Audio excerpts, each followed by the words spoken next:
Põe aí a amiga abençoada, versão Almeida. 1 de Coríntios, capítulo de número 11. Capítulo número 11, versículo número 1. Meu exemplo pessoal. Você tem que ter um exemplo pessoal. É esse exemplo pessoal que Deus está ligado. Porque é esse exemplo pessoal que faz com que o evangelho chegue a outra pessoa. A gente consegue alcançar mais pessoas com o nosso exemplo pessoal do que repetindo versículos bíblicos. Uma vida transformada vale mais do que 1000 palavras. Quando a pessoa vê o resultado do evangelho na vida de alguém, as ovelhas que estão de longe, elas querem isso. Diga, meu exemplo pessoal. Não é o meu exemplo pessoal, não pessoal, não. Pessoal. Teu, meu. 1 de Coríntios 11, 1. É isso? É. Sede meus imitadores, como também eu sou de Cristo. 1 de Coríntios 4,16.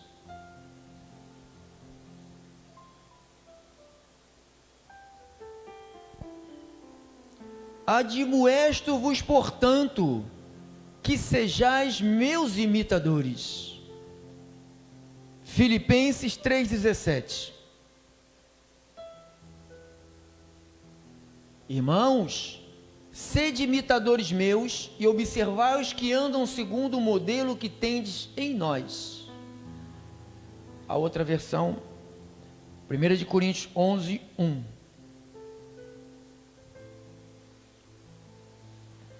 1 de Coríntios 11, 1. Sigam o meu exemplo. Porque eu estou falando o meu exemplo pessoal. Paulo falou, sigam, plural, o meu exemplo.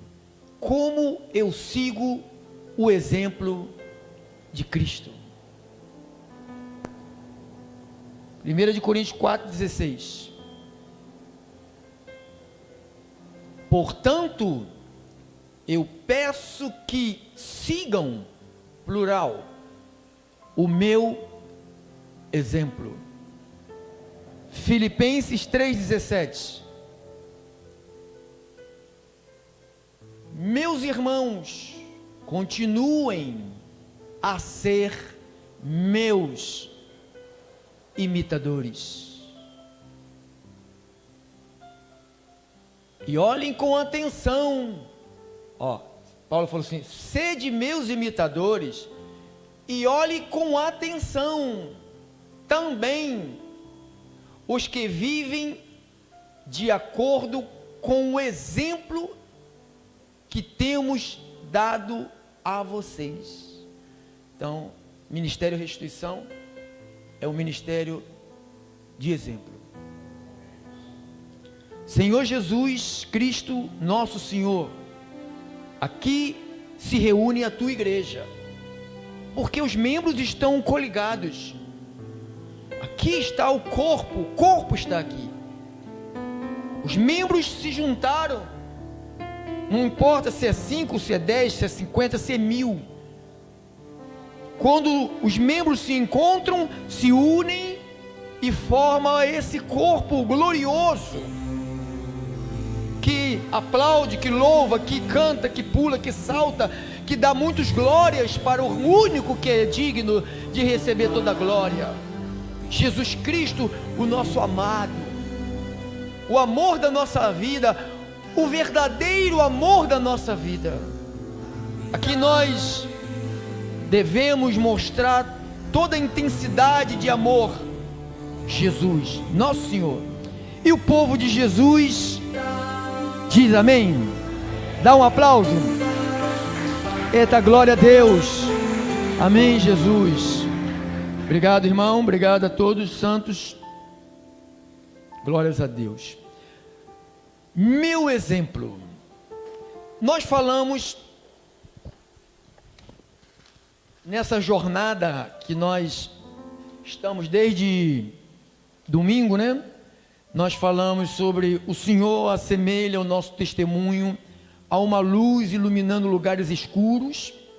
Falamos no ponto 2, como cristãos somos os representantes de Deus e somos chamados de evangelho ambulante, carta, né? A carta de Cristo, nós somos uma carta de Cristo. Falamos também sobre o nosso maior exemplo, que é o amor. E agora nós vamos falar sobre o nosso exemplo pessoal deve combinar ou conciliar ou coadunar com o nosso testemunho, para não virmos a envergonhar a causa de Cristo. E eu quero falar sobre isso dentro da palavra de Deus. Paulo já deu aí três, chamando para ele a responsabilidade. Ele falou, põe lá no 1 de Coríntios 11, irmã, só nesse, 1 de Coríntios 11, ele disse assim, ó, sigam o meu exemplo, como eu sigo o exemplo de Cristo. Então, para mim, isto já basta. Eu quero ser o imitador de Paulo, porque Paulo foi o imitador de Cristo. Eu quero acompanhar o exemplo de Paulo, porque Paulo acompanhou o exemplo de Cristo. Eu quero procurar fazer o que Paulo deixou como doutrina, como sã doutrina, para que eu possa ter como base para a minha vida um bom exemplo. Porque eu vivo num mundo que de mau exemplo já existe bastante. Quem conhece mau exemplo? Às vezes dentro de casa você vê isso. Vê ou não vê? Meu filho, não fume. E o pai está fumando. Meu filho, não beba. Armando o garoto pegar lá uma cerveja lá no boteco. Meu filho, não minta. Mas é o primeiro a mentir, dizendo para os cobradores que não estão em casa. Meu filho, não xingue palavrão. É o primeiro a falar palavrão. Meu filho, não fale de ninguém. É o primeiro a falar do pastor, da mulher do pastor, de todo mundo dentro de casa. Então, de mau exemplo, a gente já está sabendo que existe. Mas eu posso dizer graças a Deus, se você quiser me acompanhar nesse graças a Deus, você pode acompanhar, porque você conheceu aqui um homem que diz ele que ele seguiu o exemplo de Cristo. Então vamos ver o que esse homem quer nos ensinar hoje através do Espírito Santo. Paulo, quando ele escreveu a igreja de Roma, no capítulo 2, no versículo de número 21,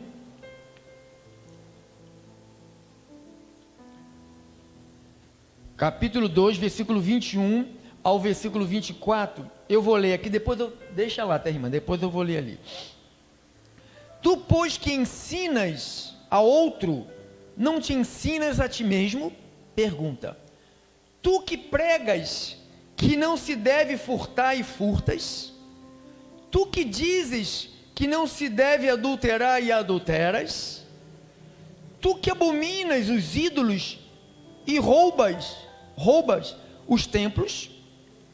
Tu que te gloria na lei e desonra a Deus pelas transgressões da lei, como está escrito, o nome de Deus é blasfemado entre os gentis por causa de vós. Então agora nós vamos ler ali, naquela versão, versículo 21. Tu, pois, que ensinas a outrem e não te ensinas a ti.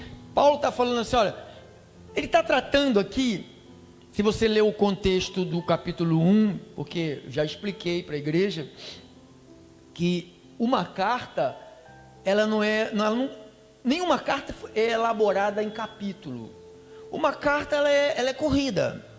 Então isto é uma carta. O livro de Romanos é uma carta, que quando foi entregue, não foi entregue um capítulo 1, depois do capítulo 2, do capítulo 3 até o capítulo 16.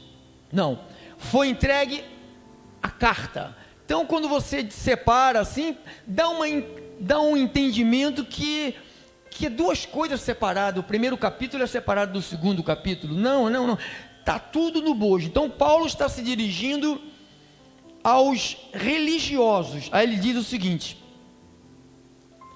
tu, pois que ensinas a outrem, não te ensinas a ti mesmo.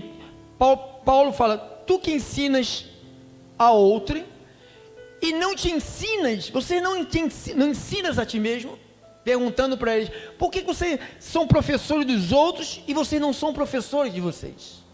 Você sabe que tem muitos caras de pau e muitas caras de pau nos púlpitos que gosta de ensinar. Como que gosta de ensinar? Mas só que essas palavras que a gente ensina, a gente primeiro tem que aprender. Não é aprender de conhecer, é aprender de viver. Porque não adianta eu conhecer e passar. Aí a pessoa vai perguntar, funcionou na sua vida? Já está funcionando? Funciona. Que a palavra, o evangelho, ele não é sílabas, letras, frases, um container. O evangelho, ele é o poder de Deus. Ali não é só simples palavras soltas que se encaixam, que formam uma frase de efeito. Não é uma frase, são palavras transformadoras. Palavras que faz com que um bandido se torne um mocinho. É isso? Tu, pois que ensinas a outro e não te ensinas a ti mesmo. Tu, que pregas que não deves furtar. E faz o quê? E furtas, perguntando. Dizes que não se deve cometer adultério, e cometes. Abominas os ídolos, e lhes roubas os templos. Tu que te glorias na lei, olha com quem que ele está falando? Está falando com os da lei. Tu que te glorias na lei, e desonras a Deus pela transgressão da onde? Então eles se gloriam na lei, mas eles mesmos desonram a própria lei que eles se gloriam. Assim eram os religiosos. Pois, como está escrito, o nome de Deus é blasfemado entre os gentis, por causa de quem? Por causa dos crentes. Você sabe que começaram a falar mal de Deus? Se fala muito mal de Jesus, da palavra. Sabe por causa de quem? Por causa dos crentes. Não por causa dos cristãos, mas por causa dos crentes. Porque eles falam coisas, mas eles vivem outra coisa. E só que a gente que fala uma coisa e vive outra coisa, a gente não está escondido. A nossa vida está nua diante daquele que tudo vê. Sabia que Deus vê tudo? Até quando eu digo, eu não fui, eu não estava lá. E eu estava lá. Não fui eu. Foi eu. Porque Deus viu que foi você. Mas foi sem querer. Foi não. Foi querer querendo. Pois como está escrito, o nome de Deus é blasfemado.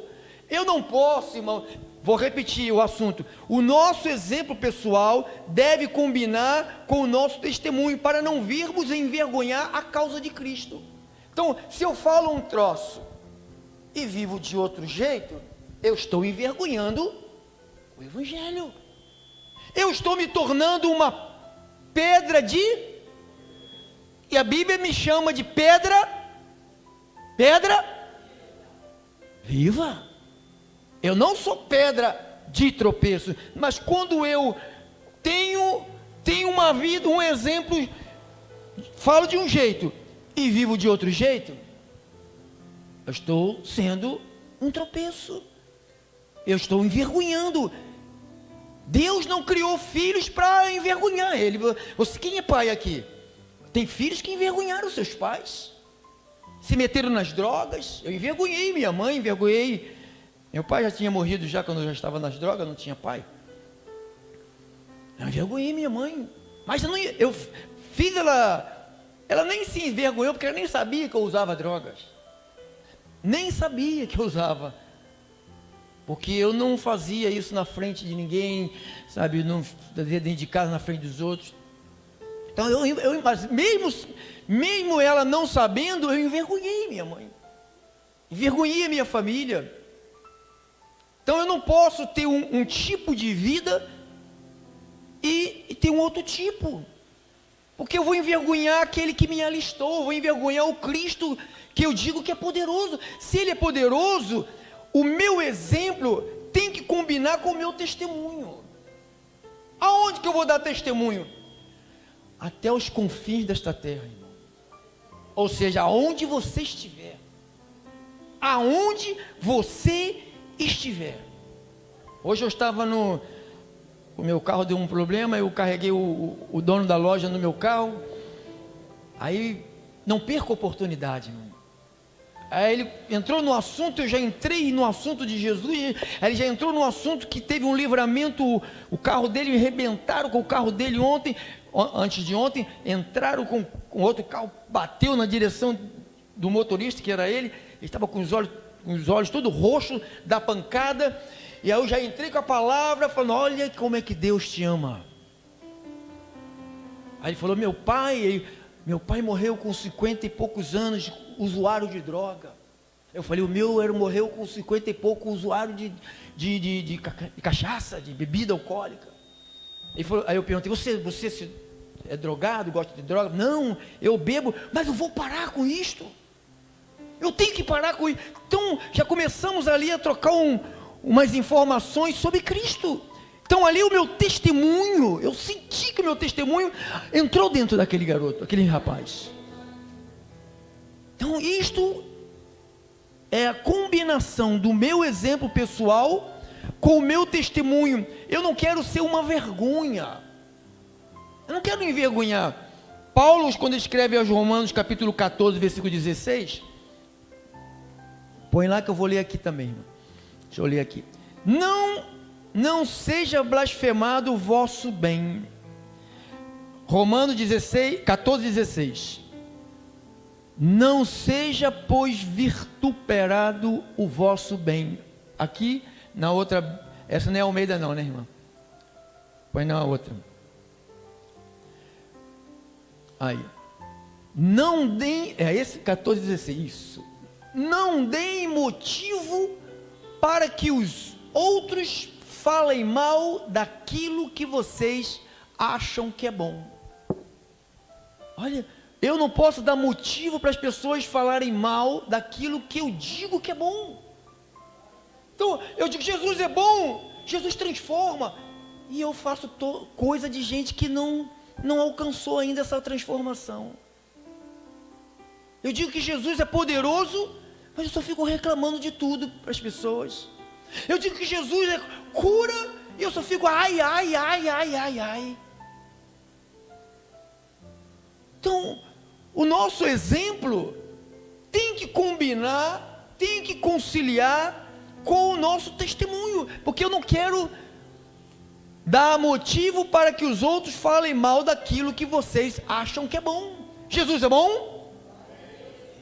Então, quando você falar de Cristo, a gente não só fala de Cristo, a gente tem que viver o Cristo. Você está doente? Não, eu estou curado. Você é pobre? Não, eu sou rico. Você é um abandonado? Não, Eu tenho a família, restituição. 1 Coríntios 8, 9.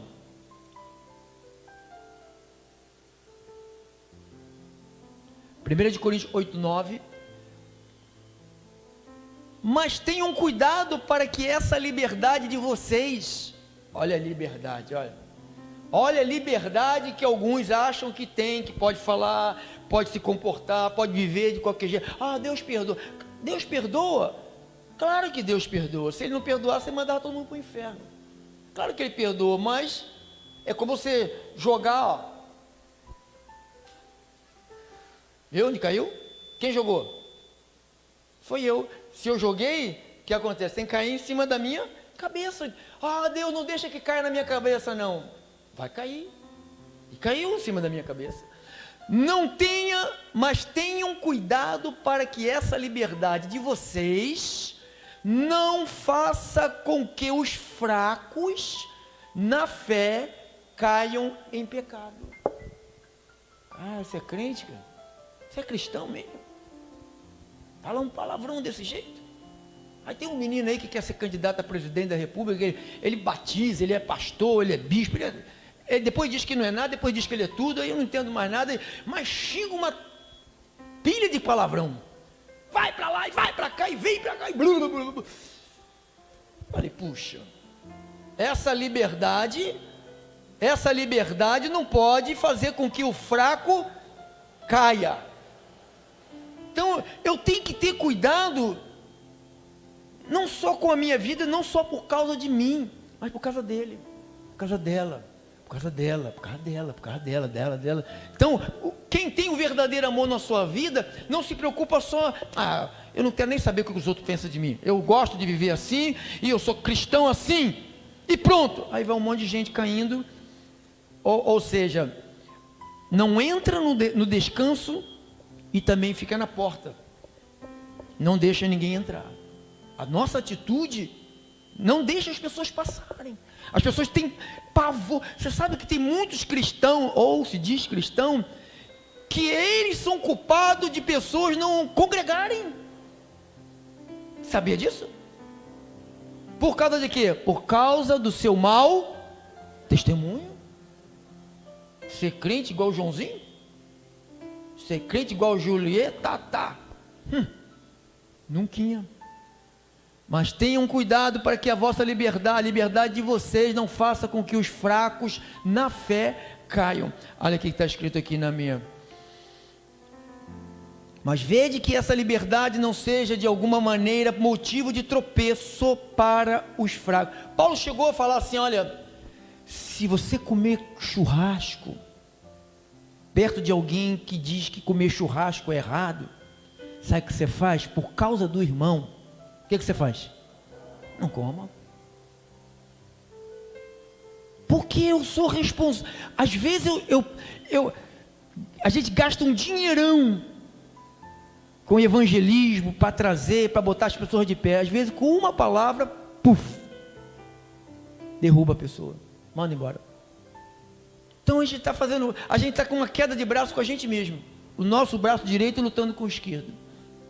Ou a gente se comporta como Paulo deu o exemplo, ou a gente vai dar um mau testemunho e vai, na hora do livramento, não vai ter. Olha lá o que Paulo falou aqui, em 1 Coríntios 9, 27. Olha o que tem que fazer com o nosso corpo. Antes subjugo meu corpo e reduzo a servidão, para que pregando aos outros, eu mesmo não venha de alguma maneira ficar reprovado. Olha o que diz ali. Eu trago o meu corpo eu trato o meu corpo duramente e obrigo-o a ser completamente controlado, para que, depois de ter chamado os outros para entrarem na luta, eu mesmo não venha a ser eliminado da luta. Volta para trás. Eu trato o meu corpo duramente e e o obrigo a se ser completamente controlado. Você tem que obrigar ele. Tem crente que tudo que a carne pede, dá. Se você der peixe para o gato vai comer peixe o dia todo. O bicho preguiçoso, mas como que gosta de comer? O gato é preguiçoso. Você já viu algum gato, quando o dono da casa chega, ele pular em cima do dono? Já viu? Nunca vai ver. O dono da casa chega, ele fica lá. Tô nem aí para tu, mas vai lá o cachorro. Eu trato o meu corpo duramente e obrigo a ser completamente controlado para que, depois de ter chamado os outros para entrarem na luta, eu estou pregando para os outros, aqui nessa versão diz, antes subjugo meu corpo, reduzo a servidão, para que tendo pregado a outros, eu mesmo não venha de alguma maneira ficar reprovado. Então Paulo falou, depois de ter chamado outros para entrarem na luta, eu mesmo venha a ser eliminado dessa luta, porque as minhas atitudes não condiz com o meu exemplo é um mau exemplo. Então eu chamo você para a luta e fujo da luta, porque quando eu dou mau testemunho, eu estou dizendo, eu não tenho compromisso com Jesus, eu tenho compromisso comigo, com minha família, com a minha prosperidade, o meu Deus é o meu trabalho, meu dinheiro, minha conta, meu carro, minha casa, sabe, minha fazenda, meu Deus é isso aqui que me importa, é aqui minha casa, é 4 paredes, aqui. Aí você deixou de ter compromisso com o Evangelho. Tua família não vai te salvar. O que ela mais pode fazer por você é orar e depois chorar por você. Mas Jesus, Ele morreu por você. Amém? Assim disse o Espírito. Bem forte, irmão, com alegria. Isso. Vamos aí, vamos para casa. Vamos terminar, vamos para casa.